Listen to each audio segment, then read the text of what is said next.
boa noite. Eu sou Flávia Metzger e começa agora o Jornal da Justiça desta quinta-feira, 21 de dezembro. Em decisão unânime, Supremo Tribunal Federal rejeita recursos de denunciados pelos atos golpistas de 8 de janeiro.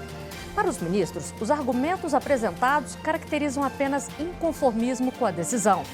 Este é um dos destaques de hoje e você acompanha também nesta edição. Supremo decide que profissionais de enfermagem não precisam quitar anuidade para renovar carteira. No Ceará, um ex-sem-teto se torna advogado e defende na justiça homem que o tirou das ruas há 20 anos. E a campanha de Natal do Tribunal de Justiça de Minas Gerais, que fez a festa de quase 900 crianças de instituições de Belo Horizonte.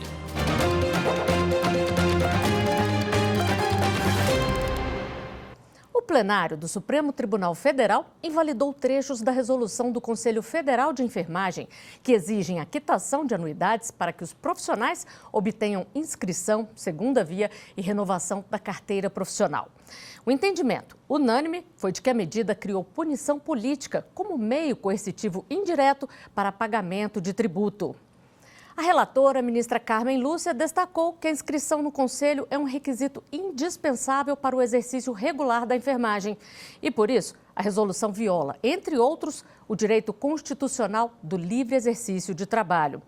A ministra lembrou ainda que, em julgamento de recurso extraordinário com repercussão geral, o STF julgou inconstitucional a suspensão de inscritos em Conselho de Fiscalização Profissional por inadimplência de anuidades. E o Supremo rejeitou recursos de denunciados pelos atos golpistas de 8 de janeiro. Para a Corte, os argumentos apresentados caracterizam apenas inconformismo com a decisão. A repórter Marta Ferreira tem os detalhes. O julgamento ocorreu em sessão virtual. Ao todo, foram rejeitados 48 recursos de réus dos atos de 8 de janeiro.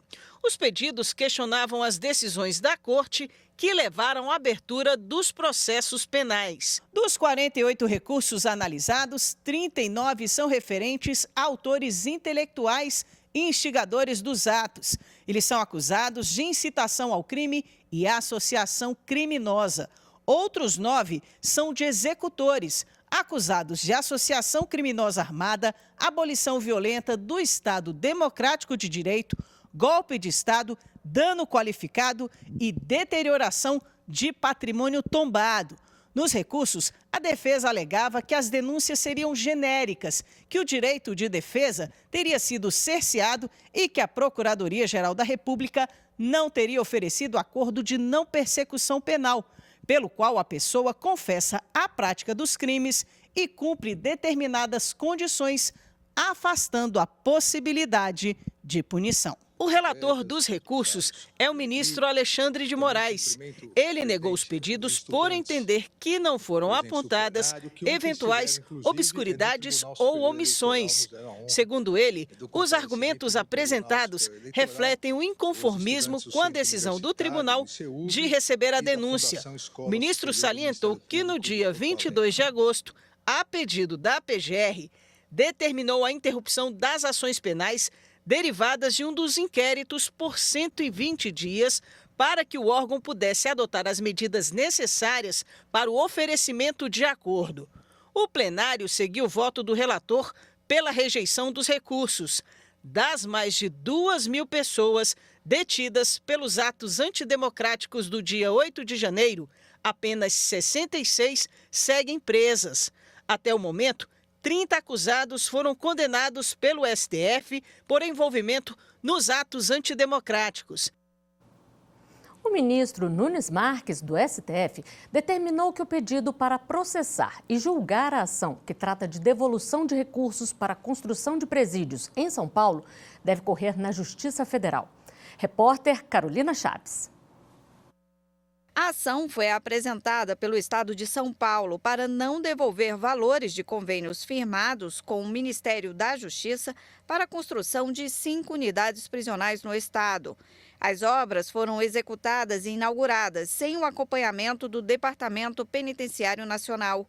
A devolução integral do dinheiro seria porque o DEPEN não validou os convênios, gerando ao Estado a obrigação de restituir os valores. Mas, segundo o Estado de São Paulo, o DEPEN apenas realizou vistorias das prisões anos depois da ocupação das unidades. E por isso a inspeção não retrata com exatidão o estado original das construções, por causa da deterioração causada pelo uso e também por rebeliões.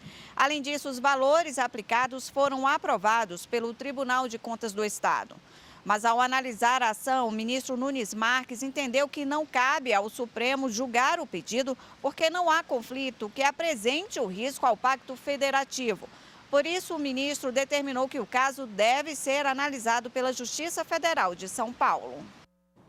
A Procuradoria-Geral da República entrou com uma ação no STF questionando a lei de Santa Catarina, que permite ao Corpo de Bombeiros Militar e aos municípios caçarem o alvará e o atestado de habitação de imóveis, o chamado habite-se, tanto para imóveis residenciais quanto empresariais já licenciados.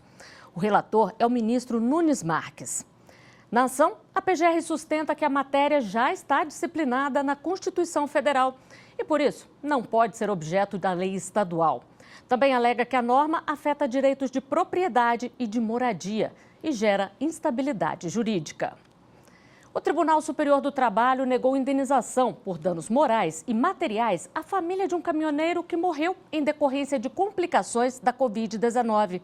Para o TST, a atividade exercida pelo motorista não foi considerada de maior risco para a infecção pelo coronavírus. As informações com Samantha Flor. Na ação, a viúva e as 3 filhas do motorista falecido queriam que a morte fosse equiparada a acidente de trabalho.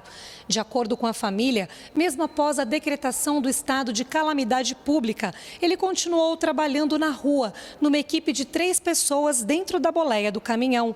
Segundo elas, o pedido de indenização seria procedente tanto à luz da responsabilidade objetiva, que independe de culpa da empresa e decorre do risco da atividade, quanto da subjetiva porque não teriam sido adotadas medidas eficientes de combate à propagação da Covid-19. O Tribunal Regional do Trabalho da 8ª Região no Pará manteve a conclusão da sentença. O entendimento foi de que não seria aplicável a responsabilidade civil objetiva, porque a atividade de motorista de caminhão não implica maior risco de infecção do que aos demais membros da coletividade. Nesse sentido, ao analisar se a empresa havia concorrido com a culpa para a morte do empregado, o TRT concluiu que as provas dos autos revelaram várias condutas protocolares indicativas de um efetivo esforço de prevenção e combate à propagação do vírus. O caso chegou ao TST. Ao analisar o recurso, a 5ª turma do TST negou provimento ao apelo. Segundo a relatora, a ministra Morgana Richa, foi afastada a aplicação da responsabilidade objetiva, uma vez que a atividade normalmente exercida pelo motorista não foi considerada de maior risco para a infecção pelo coronavírus. Concluiu o TRT que, de tudo que surge dos autos, não ficou comprovada a contaminação do decujos em ambiente de trabalho da reclamada, pois, conforme fartamente demonstrado, a recorrida adotou e colocou em prática diversas medidas de prevenção, de sorte que não se pode atribuí-la ao contágio que ceifou a vida do ex-empregado. Desse modo, o acolhimento de suas pretensões demandaria necessariamente o reexame do acervo probatório, procedimento vedado nesta esfera extraordinária, teor da súmula 126. São esses fundamentos pelos quais nego provimento ao agravo do instrumento. A decisão foi unânime e não cabe mais recurso.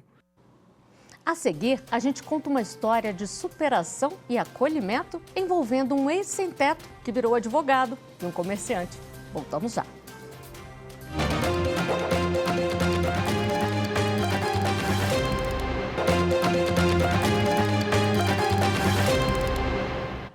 Você vai ver agora uma história de superação e reencontro.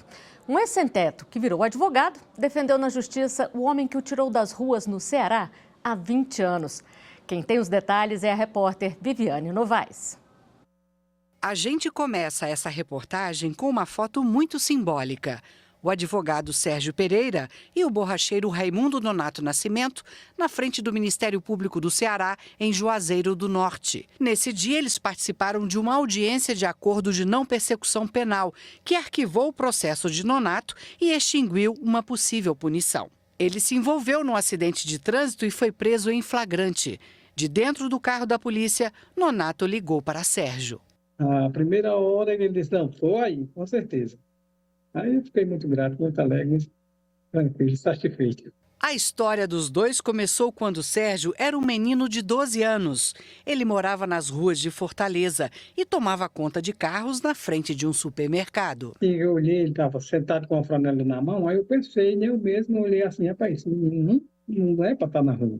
Ele perguntou, né, você quer trabalhar aqui comigo? Você quer morar aqui comigo, com a minha família? E eu aceitei, né? Então, o Nonato, ele me deu uma nova oportunidade, né? Me deu uma oportunidade de trabalho, o Nonato me deu um teto, me deu uma nova família. Nonato tinha um lava-jato que ficava ao lado da casa dele. Sérgio passou a trabalhar e a morar ali. Os dois conviveram por 4 anos até Nonato se mudar com a família para outra cidade. Sérgio tomou rumo próprio na vida, passou a trabalhar como motoboy e entrou para a faculdade de Direito. Um dia, Sérgio postou numa rede social uma foto de Dudu, Nayane e Moreira, os 3 filhos de Nonato. Uma das noras do borracheiro mandou mensagem para Sérgio. E aí os dois se conectaram novamente. Mas o reencontro só aconteceu mesmo no dia da audiência no Ministério Público. Agora, numa situação inversa. Era Sérgio quem estendia a mão a Nonato. Foi muito gratificante para mim estar ali naquele tribunal, na qualidade de advogado de defesa do homem que me tirou das ruas e proporcionou tudo o que eu sou hoje. Foi uma coisa, assim, inexplicável. Sérgio não aceitou o pagamento pela assistência jurídica. O Nonato já me pagou há muito tempos atrás, né? O Nonato me pagou já desde quando ele me tirou das ruas.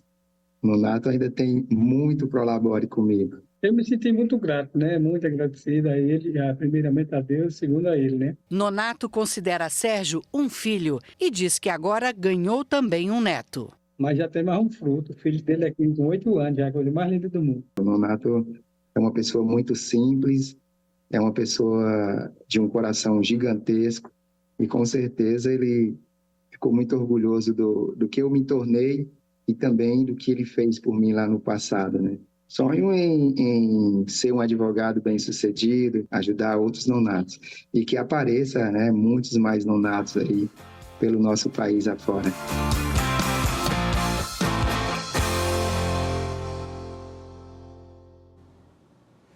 Em ano recordista de novos processos, o Superior Tribunal de Justiça focou na desjudicialização, soluções alternativas e definição de grandes teses jurídicas. Acompanhe as principais decisões do ano do STJ com a repórter Kátia Gomes.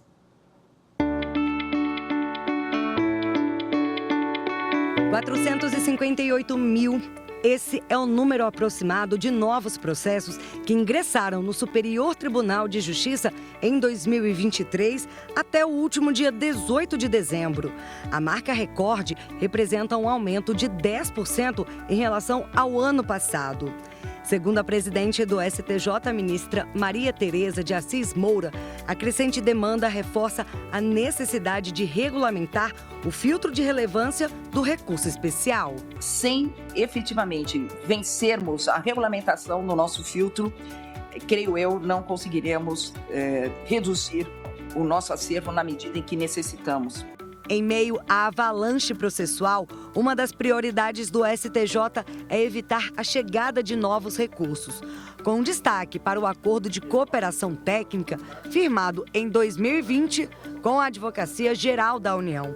Desde então, foram mais de 2 milhões de processos que tiveram a solução definitiva nas instâncias ordinárias. Esses processos, potencialmente, eles chegariam ao STJ. Isso é uma marca muito expressiva, que é o grande ponto, né? O grande ponto positivo desse projeto, né? porque isso permitiu o desfecho antecipado de milhares de processos, né? E isso tem, evidentemente, uma repercussão social. Tivemos muitos processos que pararam de tramitar na Justiça Brasileira e também no STJ, mas a gente teve uma mudança de postura. E essa mudança de postura com esses normativos é também aquela mudança de postura de recorrer por recorrer, isso não existe mais. Ao lado da desjudicialização, 2023 foi marcado pela solução alternativas de conflitos no STJ. Em um processo relatado pelo ministro Paulo Sérgio Domingues, foi encerrada a disputa de mais de 18 anos entre o Conselho Administrativo de Defesa Econômica e a Nestlé Brasil sobre a compra da Chocolates Garoto. O acordo limita a participação da Nestlé no mercado nacional de chocolates. Entre os julgamentos realizados no ano, destaque para os temas de grande repercussão jurídica. Em um dos precedentes firmados, a Corte Especial do STJ considerou válida, para efeito de comprovação de feriado local, no ato de interposição do recurso, a apresentação de calendário judicial obtido nas páginas oficiais dos tribunais. Já sob o rito dos recursos especiais repetitivos, a Corte Especial definiu que a majoração de honorários de sucumbência no julgamento de recurso, prevista no Código de Processo Civil, só é possível nos casos de decisão pelo desprovimento integral ou pelo não conhecimento. Teve ainda a análise de processos envolvendo autoridades com foro por prerrogativa de função, como a ação penal resultante da Operação Faroeste. A Corte Especial do STJ recebeu a denúncia do MPF contra a desembargadora do Tribunal de Justiça da Bahia, Maria da Graça Osório Pimentel Leal, e outras 4 pessoas. A operação foi deflagrada para investigar um esquema de compra de sentenças em disputas de terras no oeste da Bahia. E não foram só operações policiais que estiveram na pauta do STJ em 2023. Outro caso notório é o do jogador Robinho, condenado pela justiça italiana a 9 anos de reclusão por estupro no país europeu. Tramita na Corte Especial um pedido da Itália para o atleta cumprir a pena no Brasil. No curso do processo, Robinho já foi obrigado a entregar o passaporte ao STJ, estando proibido de deixar o território brasileiro. Também envolveu um caso de repercussão o julgamento em que a Corte Especial rejeitou um recurso do ex-procurador Deltan Dallagnol e manteve a decisão que permitiu a continuidade da tomada de contas especial aberta pelo TCU para apurar diárias e passagens suspeitas durante a Operação Lava Jato. Além disso, neste ano, a Corte Especial prosseguiu com um processo que vai analisar se a taxa Selic deve ser utilizada para correção de dívidas civis. Após pedido de vista, o julgamento deve ser concluído em 2024. No próximo bloco, a gente mostra como foi a ação social de Natal do Judiciário Mineiro. Até já!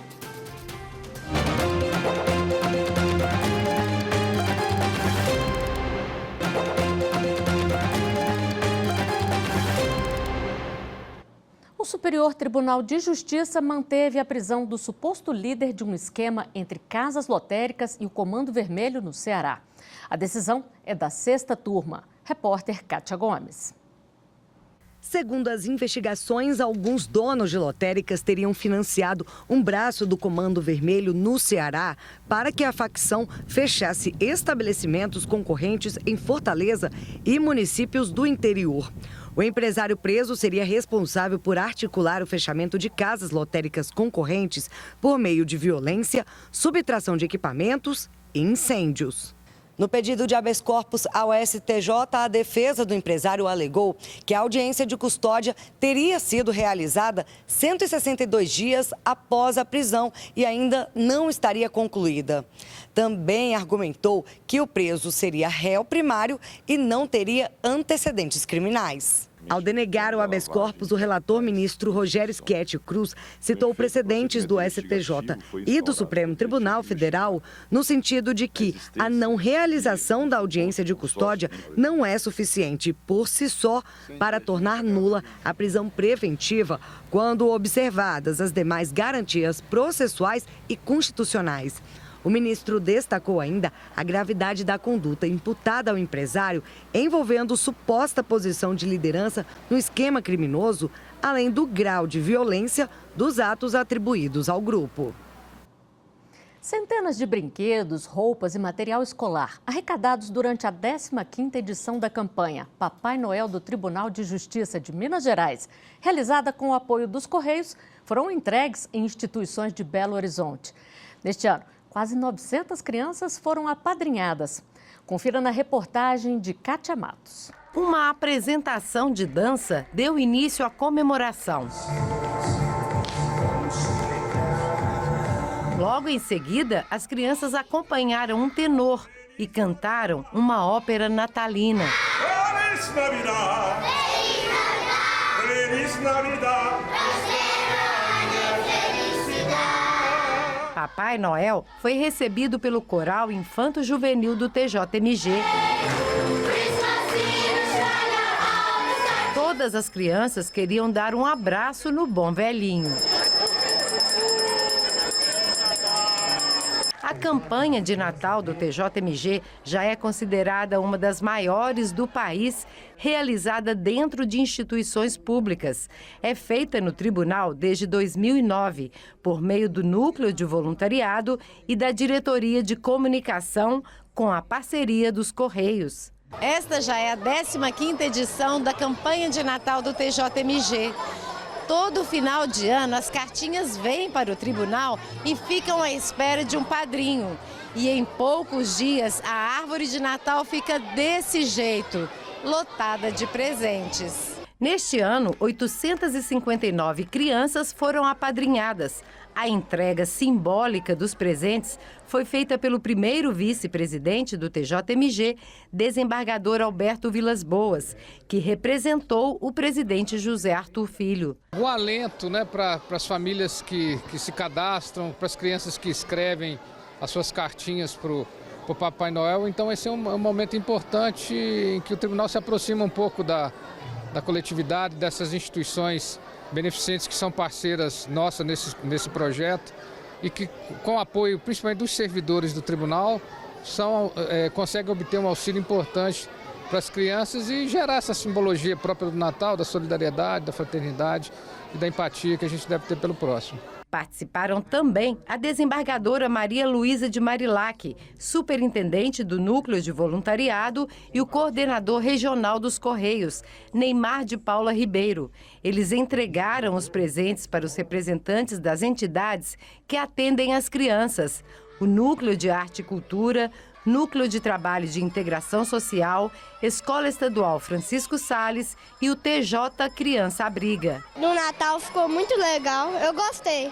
Muito legal, porque era festa de Natal. Toda vez eu me emociono, choro muito, porque assim, o sorriso da criança acho que é tudo maravilhoso. E a gente, com essa parceria com os Correios, conseguimos 859 cartinhas, né? E conseguimos passar para cada um dos servidores, desembargadores, juízes. E a gente só tem a agradecer a Deus de ter essa oportunidade de estar aqui com essa criançada tão linda. Uma grande alegria para nós compartilhar essa missão de levar os sonhos, né?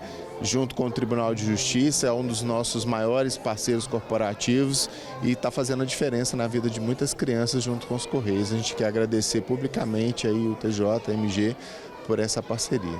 No final da cerimônia, Papai Noel fez questão de enviar uma mensagem para os adultos. Que a gente precisa só de amor, mais nada. A Orquestra Jovem e o Coral Infanto Juvenil do TJMG encerraram a cerimônia com uma apresentação de canções natalinas.